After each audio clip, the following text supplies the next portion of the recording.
안녕하세요. DDR부동산연구원의 서영창입니다.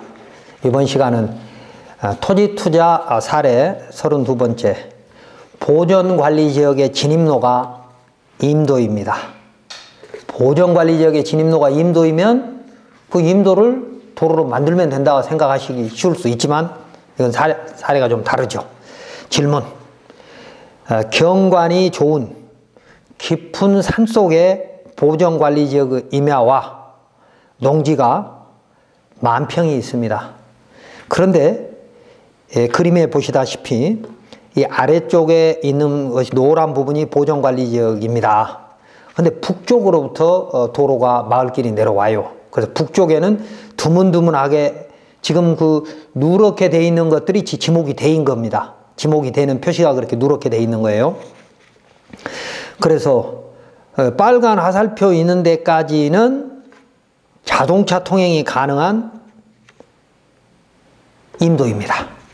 그런데 지 파란 화살표는 300m가 임도인데 임도가 있는 곳이 보전산지입니다. 그리고 이 보전관리지역의 남쪽, 그러니까 이 그림에는 안 나옵니다만 밑에 쪽 남쪽에는 훨씬 넓은, 북쪽보다 훨씬 넓은 포장도로가 연결되어 있습니다. 그런데 이곳도 임도입니다. 그래서 건축 허가나 신고를 받을 수 없는 거죠. 임도는 산지 그 자체이다 보니까 도로가 아니죠. 그래서 건축 신고할 방법이 있을까라는 질문입니다. 답변. 비도시 면지역의 임야는 대부분 도로 등이 미설치된 지역이므로 개발에 있어 도시계획 조례 또는 군계획 조례에 정한 규정대로 진입로를 확보해야 합니다. 이 토지는, 그러니까 그림에 있는 노란 보전관리지역의 토지는 임야로서 준보전 산지이고 그 안에 농지는 영농여건 분리농지이므로 이 자체로만 놓으면, 보전관리지역 자체로만 놓으면 대지로 개발은 가능할 것이나 주변이 전부 보전산지로 둘러싸여 있어서 북쪽과 남쪽에 임도가 있지만 이건 도로가 아니므로 사실상 개발이 안 됩니다. 하나씩 살펴보는데 방법이 전혀 없는 건 아니지만 정말 어렵다는 설명을 정확히 드리려고 하는 겁니다. 자, 첫 번째, 임도는 임야이지 도로가 아니므로 산전용 허가의 진입로가 될 수 없다. 산지관리법 2조 2호 다목에 있습니다. 자, 그림을 보십시오. 그림엔 윗부분이 임야이고 그 밑에 부분은 시멘트 포장이 되어 있는 게 보이시죠? 시멘트 포장이 되어 있는 데까지는 지목이 도로이거나 마을길입니다. 그런데 그 중간에서 산 쪽으로는 비포장이 보이죠? 이 비포장 부분이 300m가 되는 임도입니다. 자, 그러므로 이 임도의 너비가 자동차 통행이 가능하고 비포장도 집차는 충분히 드나들겠잖아요. 트랙터도 드나들고 자동차 통행이 가능하고 설사 포장이 되어 있다 하더라도 여기 비포장 조금 지나면 포장되어 있습니다. 포장이 되어 있더라도 이걸 도로로 착각하면 안 됩니다. 그러므로 임야에 목적사업 개발 허가를 받을 때 그 진입로가 보전산지라면 산지관리법에 의해서 도로로 전용 허가가 되는지 여부가 첫 번째 중요한 것입니다. 다시 말하면 개발부지는 준보전산지라 하더라도, 보전관리지역에 준보전산지라 하더라도 그 개발부지에서 공로까지 연결되는, 여기서 공로라고 하는 것은 이 그림에 나와 있는 포장도로까지를 공로로 볼 수 있습니다. 물론 대형 개발은 너비가 부족할 수도 있지만 주택 뭐 한두 채 짓는 것은 이 공로라는 것이 이 포장된, 이 그림에 포장된 곳까지입니다. 왜? 왼쪽 오른쪽에 주택이 있거든요. 자, 그래서 공로까지 연결되는 진입로가 보전산지라면, 그러니까 요 그림에는 보면 그 포장, 비포장이 있는 그 산, 이 산이 보전산지입니다. 그래서 허가 신청자는 진입로를 확보하지 못할 수 있습니다. 보전산지는 원칙적으로 안 되는 거지만 제한된 범위 내에 될 수 있으니까 그건 하나씩 보도록 하겠습니다. 왜냐하면 보전산지는 개발부지에, 그러니까 보전관리지역으로 개발하려고 하는 아까 만평 개발부지의 진입로로 50m까지만 전용할 수 있기 때문입니다. 주택이나 또 그 보전관리지역에서 허용되는 건축물 용도로 전용을 하려면 50m까지밖에 안 된다는 거죠. 그런데 이곳은 보전산지 내의 임도이므로 그 길이가 300m이므로, 지금 현재 임도의 길이가 300m이므로 50m 이상 허가가 안 되니까 나머지 250m는 도로가 없는 거죠. 그래서 결국 맹지가 되는 것입니다. 자, 그래서 임도는 도로가 아니다. 다음 두 번째, 보전산지 내의 도로가 현황도로라고 하더라도 그 현황도로 사용승낙만을 받아서는 진입로로 인정받지 못할 수 있습니다. 왜냐하면 산지관리법에서 진입로 확보 의무는 보전산지와 준보전산지에 따라 그 구분이 명확하기 때문입니다. 개발부지가 준보전산지라면 주택 등 소형 개발의 경우 현황도로로 허가될 수 있습니다. 자, 현황도로는 산림청 고시에 이렇게 되어 있습니다. 산지 전용 시 기존 도로를 이용할 필요가 없는 시설 및 기준, 그래가지고 현황도로란 다음에 해당하는 도로를 말한다. 다만 임도를 제외한다. 그러니까 임도는 현황도로조차도 아니라는 거죠. 포장이 돼 있어도. 그럼 현황도로는 뭐냐? 현황도로로 이미 다른 인허가가 난 경우, 그리고 이미 2개 이상의 주택의 출입로로 사용되고 있는 도로. 그러니까 시골에 가보면 산속에 주택들이 있는데 허가나 신고 없이 지어진 합법적인 주택들이 있습니다. 그리고 주택이 아니더라도 이제 다른 시설도 있을 수 있습니다만은, 그러니까 오래된 것은 허가 신고가 없을 때 만들어진 오래된 것은 이미 2개 이상의 주택의 진입로로 사용되고 있는 도로는 현황도로로 쓸 수 있다는 것이고, 다음 세 번째는 지자체에서 공공목적으로 포장한 도로는 도로로 보는 겁니다. 지자체가 공공목적으로 포장을 했지 않습니까? 이제 이런 것은 공공성이 있는 기반시설로 봐서 그런 건 도로로 볼 수 있다. 그러니까 비도시 지역에서 있었다 그러면 사용승낙이 필요 없이 쓸 수 있는 도로이다, 이 말입니다. 그 다음에 이제 네 번째가 차량 진출입이 가능한 기존 마을 안길이나 농로. 그러니까 차량이 출입이 가능하다면 이미 수십 년간 주민들이 사용해 왔던 마을 안길은 산지 전용 허가의 진입로로 봐줄 수 있다, 그 말입니다. 자, 그러나 개발 부지가 보전산지인 경우에는 반드시 법정도로에 연결되거나 법정도로에 새로 개설해야 합니다. 산지관리법에서는 기존 도로라고 용어를 쓰고 있습니다. 산지관리법 시행령 별표에 가보면 있습니다. 그러니까 내가 개발하려고 하는 부지는 지금 아까 준보전산지였죠. 그러니까 준보전산지는 문제가 없지만 내가 진입로로 개발하려고 하는 산은 보전산지였잖아요. 그러니까 보전산지인 경우에는 반드시 법정도로에 연결되거나 새로 개설해야 되는데, 보전산지에 진입로를 만들려면 50m 이상 안 된다 그랬죠. 50m 이상 만들려면 사도법에 의한 사도허가는 가능합니다. 사도법에 의한 사도허가. 그런데 사도법의 사도는 또 약점이 뭐냐? 개발 부지에서 적어도 농어촌 도로 이상, 그러니까 도로법 도로 이상의 도로에 접속해야 합니다. 그래서 2차선 포장도로 이상의 도로에 연결해야 되니까, 자, 이 사례는 어떤 거예요? 깊은 산속으로 지금 약 2km 이상이 들어가 있는데 2km 이상의 그 길이 포장이지만 4m 내외란 말이에요. 3, 4m 정도. 그 길로는 사도법의 사도를 어디까지 연결해야 되냐? 저 2km 떨어진 2차선 지방도에다 연결을 해야 된다는 거죠. 그러면 공사비가 어마어마하잖아요. 그래서 이 땅은 안 되는 것이다. 그러니까 보전산지 중에 임업용 산지는 진입로 개설을 할 수 있습니다. 사도법에 의한 사도 개설 허가로. 그렇기 때문에 임야를 포함해서 뭐 대규모 관광시설이나 아주 대규모 개발을 하기 위해서 진입로를 2km, 3km 이렇게 6m로 포장을 해서 이렇게 끌고 갈 수 있는 사업의 그 필요성 내지는 여유가 있다면 임업용 산지 사셔도 상관없어요. 보전산지 사도 상관없어요. 그리고 지금 임도 확장할 수 있어요. 그런데 지금 10,000평에 몇 억짜리 주고 땅 사서 진입로에다 몇십억 투자할 수 없잖아요. 투자한 결과가 사업성이 없으면 안 되잖아요. 그래서 결국은 임업용 산지의 임도가 자동차 통행이 가능한 포장도로가 있어도 사실 나한테는 10,000평을 사야 되는 나한테는 가치가 없는 거죠. 다음 세 번째, 보전산지는 공익용 산지와 임업용 산지로 구분됩니다.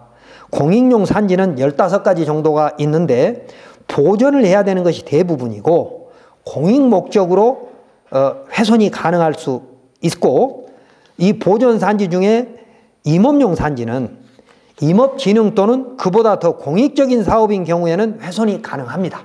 그러니까 임업용 산지는 임업진흥을 위해서 일반인은 개발하지 말고 개발을 조금 못하게, 그러니까 녹지 공간이 될 수밖에 없는 그런 임업진흥 목적으로 만들어 놓은 곳이기 때문에 임업진흥보다 더 공익적인 사업, 예를 들어서 뭐 도로를 개설해야 된다든지 이런 공익적 목적의 사업은 훼손이 가능합니다. 그러므로 도로는 공익시설이므로 훼손할 수 있지만 보전산지는 그 길이가 50m고 유효 너비가 4m까지밖에 안 됩니다. 4m. 그러니까 목적사업이 좀 커서 목적사업의 진입로가 6m가 필요하는, 예를 들어서 무슨 아파트를 짓는다든지 그럴 때는 반드시 6m 이상 8m 이렇게 확보돼야 되거든요. 그럴 때는 안 된다는 거죠. 임업용 산지도. 왜? 임업용 산지인 보전산지는 너비 4m까지만 하라고 돼 있다는 거죠. 그러면 이제 그때는 사도법 사도로 끌고 가야 되는 거예요. 자, 이건 산지관리법 시행령 제12조에 있습니다. 이것도 2020년 11월 24일 산지법이 개정돼서 건축물 진입로 너비가 3m에서 4m로 완화됐던 겁니다. 그전에는 3m밖에 안 됐어요. 근데 거기서 이제 문제가 생길 수도 있는 거죠. 근데 지금은 이제 4m까지 되니까 뭐 건축법 도로가 4m면 웬만한 건 다 되니까 문제가 없어졌습니다. 그리고 예외적으로 농업인 주택과 농업용 시설로 개간허가는 너비가 완화됩니다. 그러니까 농업인 주택은 임도로도 가능하다라고 하는 것도 있고요. 또 너비 규정이 그렇게 강하지 않고 특히 농업용 시설로 개간 허가는 너비가 2m가 안 돼도 그 농업용으로 쓸 수 있는 그 차량들이 드나들 수 있는, 그러니까 트랙터나 뭐 경운기가 드나들 수 있는 공간만 있어도 가능하다는 얘기입니다. 그래서 보전산지는 공익용 산지와 임업용 산지로 나눠지고 임업용 산지는 가능할 수 있지만 4m까지밖에 안 된다는 얘기고, 다음 네 번째, 보전관리지역의 임야 면적이 3만 제곱미터를 넘으면 그 진입로는 개발행위 허가 기준에 따라 8m가 확보돼야 됩니다. 5천 제곱미터에서 3만 제곱미터까지는 6m고요. 5천 제곱미터 미만은 4m가 확보돼야 됩니다. 그런데 주택은 예외가 있죠. 보전관리지역의 준보전산지는 개발행위 허가 기준까지 동시에 적용돼야 됩니다. 그래서 나중을 위해서는 이 진입로를 3m로 해놓을 것이 아니라 이 10,000평의 임야를 잘 쓰려면 적어도 4m에서 6m 정도로 지금 확보해 놔야지, 여러 가지 이제 뭐 방법으로 할 수 있는 거 있습니다. 시간 관계상 제가 다 설명할 수는 없지만 지금 4m에서 6m로 확보를 해 놔야 10,000평을 나중에 쓸 수 있을 것이라는 겁니다. 보전산지의 경우에는 산지 전혀 허가 기준만 적용하는 것이지만 준보전산지는 개발행위 허가 기준까지 적용한다. 또한 개발부지 주변에 단독주택이 있으면 그곳까지는 얼핏 진입로가 문제되지 않을 걸로 생각할 수 있습니다. 우리가 시골에 가보면 단독주택이 뚝뚝뚝 떨어져 있는 것도 있거든요. 그러니까 자연취락지구로 조성이 된 것도 있지만 뚝뚝 떨어져 있는데 그 단독주택이 있는 곳까지는 진입로가 전부 법적으로 문제가 안 될 걸로 생각할 수도 있습니다. 그러나 그 주택이 허가받지 않은 농업인 주택이라면 2006년 5월 8일까지는 비도시 지역은요 200제곱미터 이하의 주택, 그러니까 60평 정도의 단독주택은요 허가나 신고 없이 지을 수 있었습니다. 농지에 지으면 농지전용 신고만 하고 짓고 나서 나중에 면사무소에 가서 건축물대장 등재해 주세요 라고 하던 시절이 있었다는 거죠. 2006년 5월 8일까지입니다. 그리고 농지법이 개정되기 전에는 아예 농지전용 대상이 아니어서 그냥 면장이나 읍장이 확인만 해주면 짓던 시절도 있었습니다. 1970년대에는. 순수 농업인에 안에서 얘기입니다. 근데 그런 곳이 도시가 확대돼서 도시적으로 들어왔거나 그런 주택이 일반 주택으로 생각하고 매매가 됐을 때 증개축 또는 신축을 하려면 진입로가 이제 문제가 걸릴 수 있다는 것입니다. 자, 그래서 진입로가 있는 보전산지 소유자가 개인이면 장기적으로 윈윈할 수 있는 방안을 찾아서 소유자를 설득하면 오히려 쉬울 수 있는데 국유지면 또 문제가 될 수 있습니다. 국유지는. 자, 건축행정 길라잡이 하나 보도록 하겠습니다.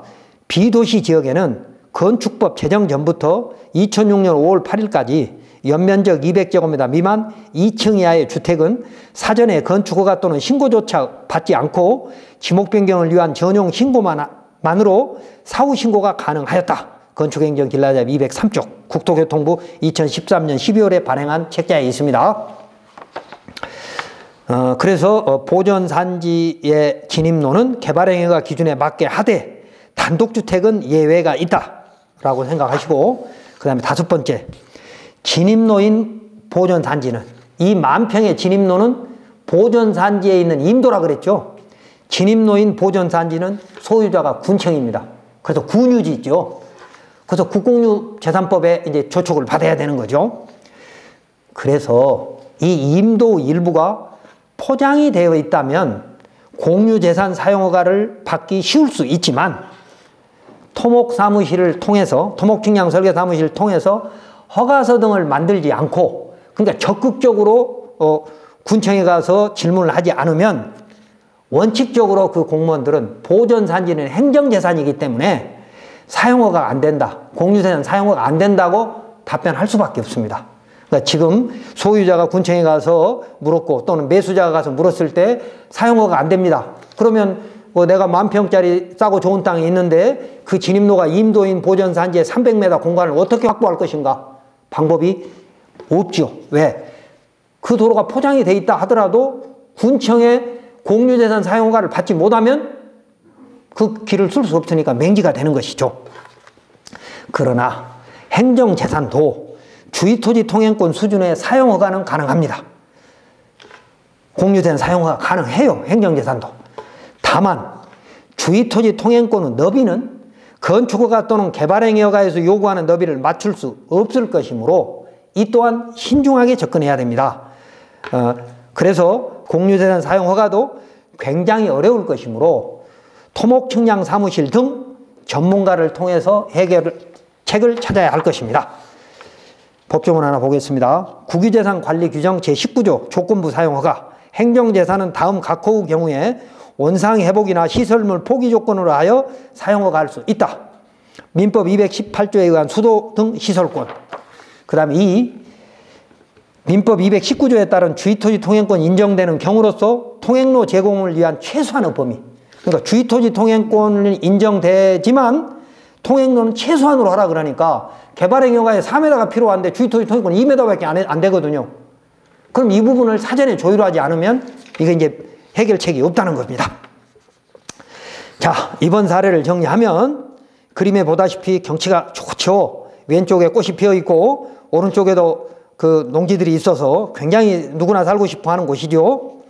그래서 경치가 좋은 곳에 멋진 전원주택이 있는데 그 마을길이 포장돼 있다면 다행이지만 포장이 안 돼 있거나 마지막 주택, 마을에 쭉 지나서 이제 마지막 주택을 지나서 산속으로 자동차 통행이 가능한 도로가 있어도 그 도로는 임도일 수 있으므로 주의해야 합니다. 또는 지목이 도로가 아니라도 도로 형태로 지적도에 분할이 되어 있으면 현황 도로로 인정받을 수 있지만 지목이 도로라도 사유이거나 그 너비가 개발행위허가 면적에서 요구하는 기준에 미달되는 경우에는 낭패를 볼 수 있으므로 미리 건축사무실이 아닌 토목사무실과 반드시 확인해야 됩니다. 여기 비도시 면적의 토지의 형질 변경은 별도로 공부 안 하시면 건축사도 모릅니다. 건축사는 지상에 있는 대지위에 있는 디자이너거든요. 안전하고 멋진 건물을 설계하시는 분이지 토지의 형질 변경에 대해서는 모르기 때문에 건축사한테 물어보시면 낭패가 될 수 있습니다. 전공이 각기 다르다는 겁니다. 그리고 도시지역과 달리 비도시 지역의 이런 임야에 대한 전용 허가는 허가권자의 재량권이 강하고 보존 목적의 각종 법률이 많으므로 반드시 토목측량 사무실을 통해서 확인해야 합니다. 왜냐하면 시군청에 가서 설명을 요구하면 각 실과를, 여러 실과를 돌아다녀야 됩니다. 건축과 따로, 농지과 따로, 산지과 따로, 도시과 따로. 그래서 그 군청에서 돌아다니면서 들었던 의견을 종합할 수 있는 능력이 안 되면 오히려 낭패를 볼 수 있으니까 이런 토지는, 비도시 지역에 있는 이런 토지는 토목측량설계사무실에 가서 전문가로부터 조언을 받는 것이 가장 좋을 것입니다.